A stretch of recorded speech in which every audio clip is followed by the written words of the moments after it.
maxaa marka nala gudboon sidee baa loo xoojin karaa kacdoonka shacabka see loo garab istaagi karaa maxaa la qaban karaa qodobo dhowr baan tirinaya qodobkood waxa uu yahay in garab istaag muuqda oo cudud iyo cood iyo ciidanba ah loo muujiyo kacdoonka jira dowlad iyo shacab si aan kala har aanan lahayn si aan qabyaaladaysanayn si aanan gobolaysanayn maxaa yeelay shabaab waxay ku baaqeen cadaawad iyo col iyo dagaal ka dhan ah dhammaan bulshada Soomaaliyeed gaalnimay ku xukumeen dhiigooday banaysteen dhulkoodii bay qaateen hantidoodii bay boobeen sharaftoodii bay banaysteen sidaa darteed cidna gacal uma aanay ahayn maadaama aysan cidna gacal u ahayn oo dagaalkooda uu ahaa dagaal ku wajahan qarannimada Soomaaliya inta qaranka Soomaaliya uu mideeyo waxa saaran in arrinta iyada ah ayadoon la siyaasadaynin la qabyaaladaynin la gobolaynin halganka la isgarab taago guusha ka timaadana guul Soomaaliyeed loo ictibaariyo qof walbana uu sheegan karo kaalina uu ku leeyahay qodobka labaad waa maxay ciidanka marba ku jira dagaalka ama hadba meesha uu marayo in la taakuleeyo oo lala garab istaago saag joogto ah furimaha ay ciidanku joogaan taakuleen la geeyo ama ciidanka qalabka sida ha noqdaan ama macawisley ha noqdaan ama ciidanka deegaanka hadba marka la marayo ha noqdaan in Soomaalidu ay gacan walaalnimo u fidiso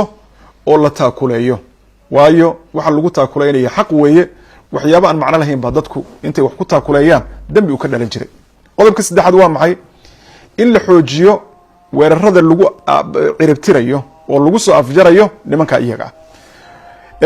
waxayna noqonaysaa in jabhadaha kacay iyo kacdoonada jira ay wax weyn soo kordhinayaan qodobka xiga waxa uu yahay shacabka iyo ciidanka inay isku xirmaan oo ay noqdaan dad wada socda oo ka wada midaysan nimankan soo afjaridooda waxa iyana sii xigta meelaha ay u firxadaan in loo fariisto oo aysan dhicin intay deegaan ka soo cararaan oo ay deegaan kale oo nabada yimaadaan inay bulshada dhex galaan ay ku dhex dhuntaan hubkiina ay qarsadaan waxa ugu daran oo shabaab ay sitaan waa laba wax waa ideolojiyada ay ka duulayaan oo waxa la yiraahdo islaam naciibka midda labaadna waa hubka ay sitaan ay wax ku dhibaateynayaan ideolojiyadeed inaan wax laga qaban karin si degdeg ah bal laga yaabaa oo ay u baahan yihiin in la xareeyo oo dhaqan celin loo sameeyo laakiin hubka inay bulshada intay la dhex galaan ay xasaystaan oo maalin maalmaha kamid intay la soo baxaan ay dhibaato ku geystaan inta xadar weyn laga qabo way sidaa darteed deegaanada ay u qaxayaan ama u kala firxanayaan waa inay qabaan digtooni ku saabsan iyo heegan in shabaab uusan dhexdooda ku soo dhuumanin oo aysan shabaab markale fursad aysan helin qodobka afraad waxa uu yahay dadweynuhu inay bilaabaan si isxilqaan ah raashin bixinta lacag bixinta xoolo nool oo la geeyo oo loo geeyo ciidamada yacni difaacaya amnigooda oo naftooda u horeeya oo dhiigooda bixinaya ee goobaha ay ka dagaalamayaan loo geeyo qodobka ugu dambeeya waxa uu yahay ciidamada ATMIS ee garabka siiya dowladda federaalka Soomaaliya in ay kaalintooda iyagana xoojiyaan oo dowladdu ay amar ku siiso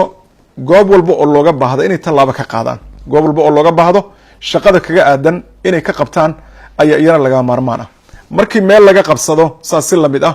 inaan meeshii la banaynin oo baylaha aysan noqonin ciidan lagu reebo ciidanka deegaanka meesha iyada ah ay gacanta ku dhigaan dowladdu ay qaramayso laga warqabo waayo dowladda waxa iskale dadka ayaa iskale